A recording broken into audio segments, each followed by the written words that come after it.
Bismillahirrahmanirrahim. Assalamualaikum warahmatullahi wabarakatuh. Pada sebelumnya, Bapak sudah memberikan tugas kepada kalian melalui grup WA.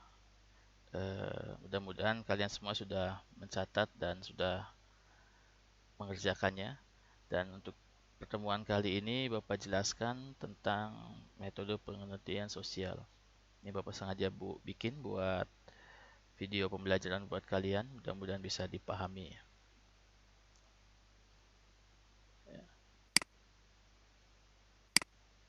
Baik, eh, poin pertama tentang pengertian penelitian.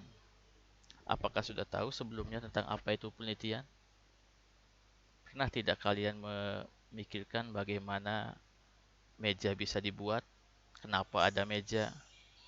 Kenapa ada ballpoint atau buku? Itu semua dari proses penelitian.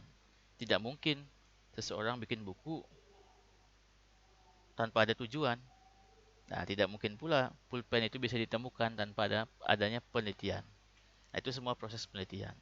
Nah, secara etimologi, ilmu tentang asal-usul kata, penelitian berasal dari kata bahasa Inggris, yaitu riset. Re artinya kembali dan search mencari. Dengan demikian, riset berarti mencari kembali. Nah, untuk mengetahui ada tiga cara konvensional ya. Untuk mengetahui hasrat keingintahuan. Jadi ingin tahu ya, mencari tahu kembali itu ingin tahu. Nah, adapun penelitian sosial merupakan suatu kegiatan ilmiah yang dilandaskan pada analisis dan konstruksi yang dilakukan secara metodologis, tersusun, sistematis sesuai dengan susunannya, dan konsisten yang bertujuan untuk mengungkapkan kebenaran sebagai salah satu manifestasi hasrat untuk mengetahui apa yang sedang dihadapi. Di zaman sekarang ini, biasanya ada tiga cara konvensional untuk mengetahui hasrat kita. Yang pertama adalah berpegang pada tradisi. Ini ada tradisi. Seseorang berpegang pada tradisi yang merupakan sekumpulan kepercayaan yang diwariskan ya, dari leluhur kita sebelumnya. Jadi kalau kita ingin tahu asal usul biasanya tanya ke orang tua kita. Nah itu adalah berpegang pada tradisi. Bagaimana sih asal usulnya rumah tradisional? Nah, atau bagaimana asal usulnya tentang terciptanya suatu desa? Nah, itu berpegang pada tradisi dari sebelumnya. Misalkan mengapa orang harus hormat pada orang tua? Nah, itu ada tradisi. Atau juga ada tradisi yang aneh, misalnya pandangan yang menyatakan bahwa perempuan lebih rendah daripada laki-laki. Nah, ini juga pada tradisi. Cara yang kedua adalah percaya pada pihak yang pemegang otoritas atau penguasa atau pemerintah. Kalau kita ingin tahu sesuatu, biasanya adalah percaya kepada pihak otoritas. Ada penjelasan dari pemerintah. Ya. Percaya pada pihak pemegang otoritas atau penguasa, yakni seseorang percaya kepada pihak yang memiliki pengetahuan, latihan khusus dalam suatu permasalahan. Nah, itu. Jadi kita ada penjelasan dari pemerintah asal-usul desa ini. Kita biasa cari di Google. Google siapa yang ngetik? Orang yang menguasai. Balik itu menguasai teknologi, menguasai komunikasi, menguasai bahasa, dan sebagainya. Nah, misalnya seorang ahli dapat memberikan pandangan dan salah satu tentang sesuatu bukan bidangnya. Penelitian sosial dapat membantu dalam menentukan mana pandangan dan pendapat pemegang otoritas atau kebenaran salah. Nah, jadi penelitian sosial bisa mengetahui itu.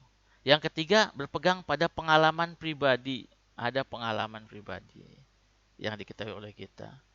Nah, kita biasanya kalau kalian seumpama hari ini lewat di jalan itu, tiba-tiba di jalan itu ada lubang. Kena. Besok ketika lewat lagi pasti ingat, wah ada lubang tuh di sebelah situ. Pasti nggak akan lewat lagi.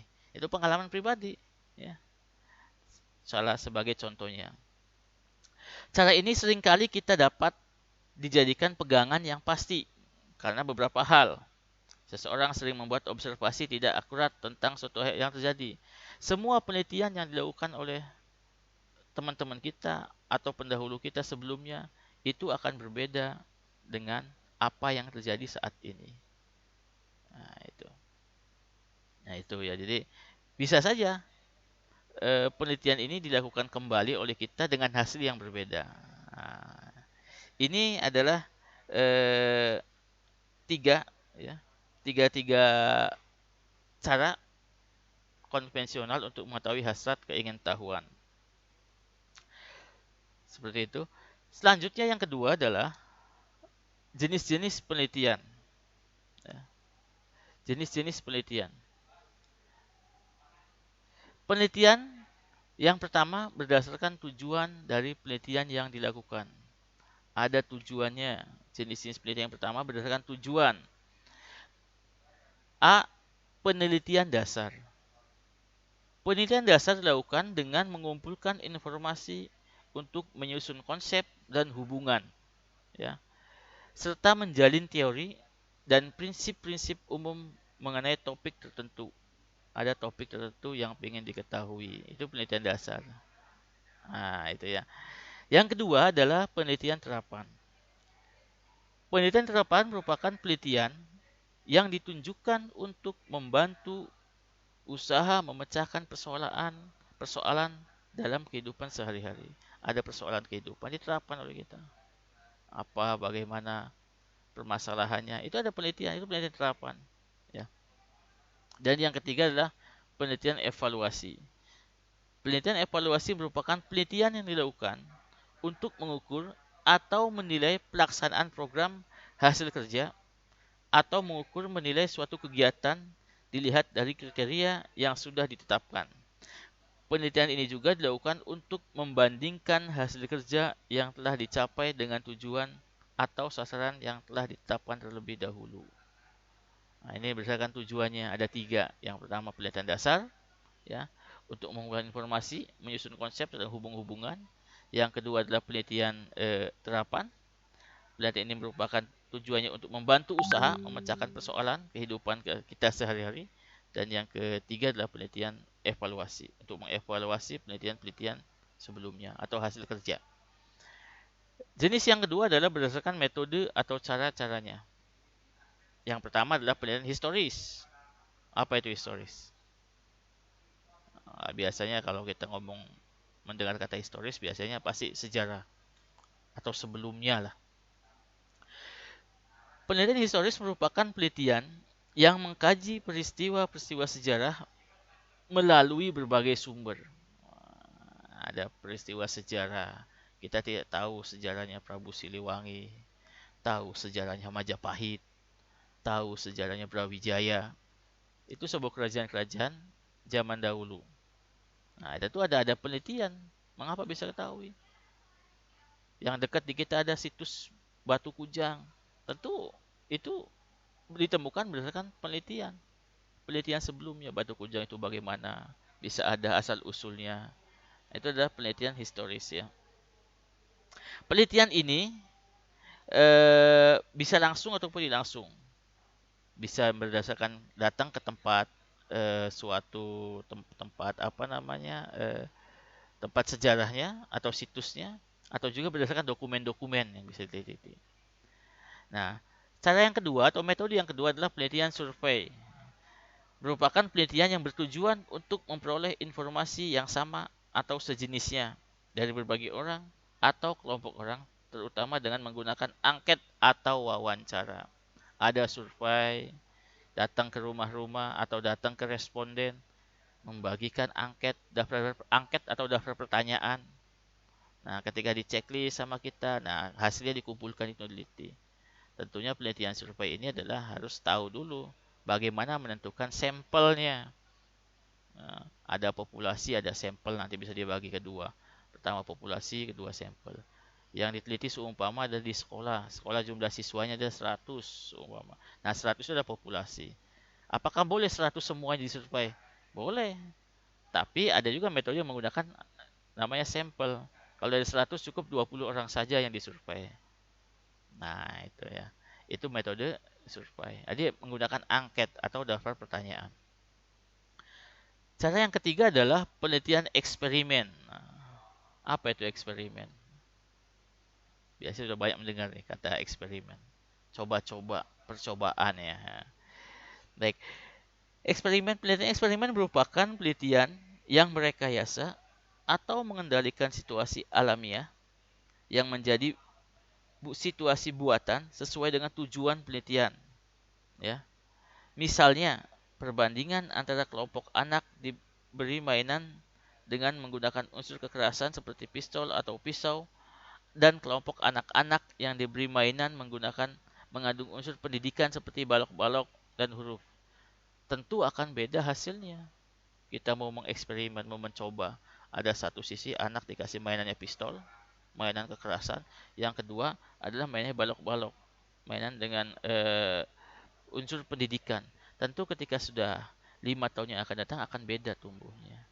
Atau itu adalah penelitian eksperimen. Atau ada seseorang, si A dan si B. Si A setiap hari dikasih makan tempe saja. Si B dikasih makan daging saja setiap hari. Tentu hasilnya akan berbeda. Ya. Metode yang keempat adalah penelitian alamiah. Kalau mendengar kata alami berarti biasanya natural ya. Alamiah. Penelitian alamiah merupakan penelitian yang dilakukan untuk memperoleh informasi mengenai masyarakat dengan mengamati dan mewawancari mereka dalam lingkungan alami. Misalnya penelitian tentang anak jalanan dilakukan di jalan tempat mereka berada. Datang kita ke tempat jalan itu. Ada anak jalanan, kita cek tanya-tanya mengapa menjadi anak jalanan, bagaimana, mengapa bisa terjadi seperti itu. Itu penelitian alami. Datang langsung ke tempatnya kita. Di tempat kejadiannya, datang ke TKP-nya langsung lah kita ya. Dan yang E adalah penelitian tindakan. Metode yang kelima adalah penelitian tindakan. Merupakan penelitian yang menempatkan si peneliti bertindak sebagai sebagai subjek, maaf. Merupakan penelitian yang menempatkan si peneliti bertindak sebagai subjek dan objek penelitian dan biasa dimaksudkan untuk memperbaiki program yang sedang dilakukan. Misalnya, ya, tindakan ini misalnya dalam penjualan atau sistem direct selling kurang menguntungkan, coba dengan cara lain, mengumpulkan orang dahulu, kemudian demo barang dan dijual hasilnya. Nah, ini penelitian tindakan langsung dilakukan penelitiannya itu. Atau kita mau menjual seperti hal-hal yang biasa saja tidak laku dengan cara yang lain tadi, dengan cara dikumpulkan di demo. Contohnya kita mau jual kompor, bagaimana supaya kalau kita langsung jual ke ibu-ibu mungkin tidak laku. Datanglah ke tempat ibu-ibu, dijelaskan, ibu-ibu dikumpulkan. Setelah dikumpulkan dijelaskan, ini ibu kompor ini kegunaannya ini, manfaatnya ini, lebih cepat, lebih praktis segala macam. Di demo di situ, dibikin demo masak sehingga ibu-ibu minat untuk membeli itu. Nah, itu adalah jenis-jenis penelitian dari dua. Selanjutnya yang ketiga berdasarkan cara atau pemberian informasi dan penelitian dilakukan. Ada caranya. Ada 4, dibagi 4. Yang pertama penelitian deskriptif. Ya. Penelitian deskriptif merupakan penelitian yang membeberkan ciri-ciri atau gejala. Wah, deskriptif. Dideskripsikan. Gejalanya apa, ciri-cirinya apa. Itu deskriptif. Dalam bahasa Indonesia adalah deskripsi. Dideskripsikan, dijelaskan. Ya. Apa yang dijelaskan, dideskripsikan adalah ciri-cirinya atau gejala-gejalanya. Si anak seumpama prestasinya menurun. Apa gejalanya? Prestasi menurun itu. Oh, setiap hari si anak itu pertama dia sering telat datangnya. Belajarnya udah mulai berkurang. Nah, gitu kan. Atau juga datangnya terlambat. Atau pula sering ketiduran, mulai malas. Ini penelitian deskriptif. Ya. Yang kedua, penelitian kausalitas. Merupakan penelitian yang menentukan secara konkret mana yang dianggap sebagai variabel bebas dan mana yang dianggap sebagai variabel terikat atau tergantung. Ada kausal. Ada variabel bebas, variabel terikat. Yang variabel bebas itu apa, terikat apa. Contoh adalah ketika kita mau bikin judul. Dampak permainan, dampak gadget terhadap prestasi siswa. Nah, jadi gadget ini mempengaruhi prestasi siswa. Gadget adalah variabel bebas. Sedangkan yang terikatnya adalah dampak. Kok bisa? Karena gadget adalah bisa mempengaruhi. Nah, mempengaruhi kan bebas. Ini bebas. Si gadget ini bisa mempengaruhi prestasi belajar. Nah, prestasi belajar ini dipengaruhi oleh gadget. Itu contohnya adalah tentang variabel terikat dan variabel bebas. Yang ketiga adalah penelitian korelasional. Merupakan penelitian yang menjelaskan keterkaitan antara dua lebih atau lebih variabel. Dalam hal ini tidak ada variabel yang dianggap sebagai variabel bebas atau variabel terikat. Ya. Dan posisinya sama. Di variabel penelitian ini adalah satu variabel terikat dan bebas itu posisinya sama. Ya. Dan yang keempat, penelitian komparatif. Ya. Adalah penelitian yang berusaha untuk membandingkan, komparatif bandingan. Ya. Membandingkan eh, antara dua variabel atau lebih. Apakah ada perbedaan variabel tersebut? Nah, ini komparatif. Contoh, kalian mau meneliti tentang perlakuan kelas 12 1 dan 12 2. Itu membandingkan bagaimana 12 1 dan bagaimana 12 2. Contoh ranking 1 pada saat kelas 10 dan pada saat kelas 10A, seumpama si A ranking 1 dan kelas 10B si B ranking 1-nya. Dibandingkan. Diteliti sama kita, hasilnya dibandingkan. Itu adalah penelitian komparatif. Jadi penelitian yang membandingkan, ya. Dan yang keempat, berdasarkan jenis data yang dikumpulkan. Ada jenis-jenis data yang dikumpulkan. Nah, itu dibagi dua, yaitu penelitian kuantitatif dan kualitatif. Ya. Penelitian kuantitatif dan kualitatif. Penelitian kuantitatif merupakan penelitian dengan menggunakan analisis data berupa hitungan secara matematis. Ya, gampangnya kalau kuantitatif hitung-hitungan deh gitu. Biar mudah diingat ya. Itu penelitian kuantitatif. Penelitian menggunakan hitungan. Nanti ada alatnya, ada statistikanya. Nanti akan dipelajari lebih lanjut. Ada modus, mean, ya. Dihitung bagaimana cara-caranya. Yang kedua adalah penelitian data yang dikumpulkan, penelitian kualitatif. Ya. Penelitian kualitatif merupakan penelitian yang dengan analisis data yang digunakan berupa simbol-simbol seperti penjelasan yang lengkap tentang tanggapan, perasaan, dan tindakan masyarakat orang yang diteliti. Nah, itu. Nah, 5. Berdasarkan penggunaan teori yang sesuai keinginan peneliti. Penelitian pengujian teori yang A dan B penelitian membangun teori. Penelitian pengujian teori merupakan penelitian jika si peneliti sudah memiliki teori yang dikembangkan oleh ahli sebelumnya. Jadi kita sudah meneliti, sudah dapatkan angka teorinya, tapi ternyata sudah dikembangkan oleh sebelumnya. Atas dasar teori tersebut, ia mengajukan hipotesis, yaitu pernyataan yang menunjukkan hubungan antara dua atau lebih variabel yang akan diteliti, lalu menguji hipotesis tersebut atas dasar analisis data atau teori yang ada.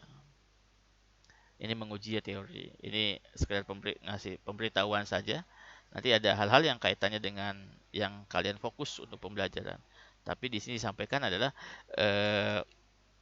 jenis penelitian yang kelima adalah penggunaan teori sesuai keinginan penelitian. Berdasarkan penggunaan teori sesuai keinginan penelitian. Yang kedua, penelitian membangun teori. Ada yang penelitian membangun teori. Penelitian ini membangun teori merupakan penelitian yang berupaya untuk menggali ilmu atau pengetahuan baru yang belum dikenal orang. Jenis penelitian ini disebut dengan journal ground research atau membangun teori. Ya. Itu. Yang keenam, berdasarkan tempat dilaksanakannya penelitian. Ada tempat. Penelitian itu kalau kalian bilang penelitian, biasanya kalau ingat kata-kata peneliti biasanya laboratorium. Pasti ingatnya ini nih. Bajunya putih, yang menelitinya udah tua, kepalanya botak. Nah, profesor biasanya kan itu. Nah, penelitian tidak saja dilakukan di lab. Kalau penelitian kimia, fisika mungkin bisa, tapi kalau penelitian yang lain bisa, terutama sosiologi, di mana objek kajian adalah masyarakat. Itu banyak penelitiannya di penelitian lapangan. Penelitiannya ada 3 berdasarkan tempatnya. Yang pertama laboratorium, kedua kepustakaan, dan ketiga lapangan. Ya, sosiologi banyak di sini di lapangan dilakukannya. Ya, banyak lakukannya di lapangan di sini. Ya. Penelitian lapangan merupakan penelitian yang dilakukan di lapangan atau suatu masyarakat tertentu. Sedangkan pustakaan merupakan penelitian yang dilakukan dengan membaca sebagai macam literatur atau menunjang. Ada membaca. Nah, ini adalah poin tentang jenis-jenis penelitian. Selanjutnya adalah tentang hal-hal yang berkaitan dengan rancangan penelitian. Hal-hal yang berkaitan dengan rancangan. Bagaimana kita merancang itu? Bagaimana sih awal mula mau merancang penelitian itu? Nah, yang pertama adalah menentukan topik. Ada satu topiknya dulu. Bagaimana kita mau meneliti kalau topiknya tidak ada? Apa itu topik? Nah, ini bukan topik hidayat ya. Nah, ini topik penelitian. Yang pertama menentukan topik. Ya. Topik adalah pokok permasalahan. Nah, pokok permasalahan dari suatu peneliti atau tema pokok dari permasalahan. Nah, yang paling penting adalah ketika kita mau meneliti itu adanya masalah dulu. Kalau kita mau meneliti seseorang tapi tidak ada masalah, nggak usah diteliti. Ngapain diteliti? Udah nggak ada masalah ini. Nah, kalau mau meneliti ada masalah dulu. Temukan dulu apa masalahnya. Apa pokok permasalahannya itu topik. Contoh di Cicurug. Kita tahu masalahnya apa? Macet. Kenapa macet? Diteliti. Kenapa macet? Pertama, mungkin banyak mobil. Mobilnya tidak tertib. Ya kan? Parkirnya di jalan. Tukang ojeknya semaunya. Atau tidak ada polisi lalu lintas yang mengatur lembaga yang mengatur jalan. Banyak sekali. Ya. Penyebabnya. Tapi apa topik utamanya? Topik suatu masalah. Ketika sudah ada permasalahan, baru kalian menentukan topik penelitian itu. Nah, dalam menentukan topik penelitian, itu ada 4. Yang pertama, terjangkau oleh peneliti. Ya, hal ini berarti seseorang peneliti memiliki kemampuan pengetahuan dan kemampuan intelektual untuk memecahkan masalah, termasuk dalam cakupan topik. Jangan sampai kita pingin keren, pingin hebat, ngambil topik yang hebat, yang kelihatannya bagus, padahal kita nggak tahu apa masalahnya. Harus kejangkau oleh kita. Ya. Jadi harus jelas dulu. Kita bisa memahami topiknya, bisa mengerti suatu masalahnya. Nah, setelah itu baru. Yang gampang saja nanti kalau mau meneliti itu. Contoh, meneliti bagaimana prestasi siswa kelas 10, bagaimana dampak internet terhadap prestasi siswa kelas 10 atau dampak media pembelajaran terhadap siswa prestasi kelas 10. Nah, itu bisa diambil. Jadi yang pertama terjangkau oleh peneliti. Yang kedua, topik dipandang penting dan cukup menarik untuk diteliti. Penting oleh kita. Wah, ini penting nih. Dalam hal ini kita mau ngambil topik ini penting. Karena apa penting? Cukup menarik. Biasanya kita kalau senang dengan topik itu, menarik kita akan lebih semangat untuk melakukan penelitian. Ya, jadi harus cukup menarik dulu. Suatu topik dipandang penting apabila mampu memberikan sumbangan bagi masyarakat, bagi kepentingan pengembangan ilmiah atau kepentingan praktis. Oleh karena itu, suatu topik akan dipandang menarik apabila topik mampu membangkitkan minat peneliti. Nah, karena menarik akhirnya senang kan gitu. Sama kalian juga kalau suka sama cewek berarti kan wah semangat gitu. Datang ke sekolah semangat karena ada hal-hal yang menarik dulu gitu ya. Nah itu. Nah, dan yang ketiga adalah topik harus memiliki kegunaan praktis. Ada kegunaan praktisnya. Penelitian yang dilakukan akan memberikan sumbangan bagi kehidupan. Ada kegunaan sumbangan bagi kehidupan. Contoh adalah penelitian seumpama meneliti dampak ikut kegiatan ekskul pramuka pada siswa terhadap prestasi siswa. Nah, bagaimana orang ikut pramuka terhadap prestasinya? Sebelum ikut pramuka prestasinya berapa? Sesudah ikut pramuka bagaimana prestasinya? Nah, itu topik harus menggunakan kegunaan. Ada kegunaannya, ya, ada kegunaannya buat kita ataupun buat hal yang lain. Makanya topik dalam menentukan topik yang ketiga harus memiliki kegunaan praktis. Dan yang keempat adalah data cukup, datanya ada. Nah, kalau kita mau menentukan topik, datanya tidak ada, bingung. Cari di mana? Datanya bisa diambil di perpustakaan. Contoh adalah pengaruh prestasi. Prestasi apa, pengertian prestasi? Bisa ambil di perusahaan, datanya ada. Nah, terhadap siswa, siswanya ada yang mau diteliti. Apa siswanya? Jangan sampai kita mau meneliti tidak ada siswanya. Harus ada siswanya, harus ada yang ngisi kuesionernya, harus ada kegiatan survei lapangannya. Nah, itu. Ya. Tersedia data. Ya, peneliti harus dilakukan harus didukung oleh data yang meyakinkan. Berkenaan dengan hal itu harus dijadikan pertimbangan antara lain tersedianya sumber data, perolehan data, tersedianya alat pengumpulan, dan tersedianya tenaga untuk mengumpulkan data. Adapun jenis data yang dikumpulkan, banyak jenis data yang dikumpulkan dari sumber mana, bisa dari perpustakaan atau langsung dari data primer, data sekunder, data langsung ataupun data tidak langsung yang diambil. Nah, itu saja untuk pertemuan minggu ini, yaitu pembahasan tentang pengertian penelitian sosial, yang kedua tentang jenis-jenis penelitian sosial, dan yang ketiga hal yang berkaitan dengan rangsangan penelitian sosial. Dan materi selanjutnya nanti akan Bapak bahas di pertemuan yang akan datang. Kalau ada hal-hal yang ditanyakan, silakan bisa konfirmasi ke via telepon atau via WA atau menggunakan email ya. Itu saja yang bisa Bapak sampaikan, mudah-mudahan bisa dipahami dan bisa dipelajari oleh kalian. Terima kasih. Assalamualaikum warahmatullahi wabarakatuh.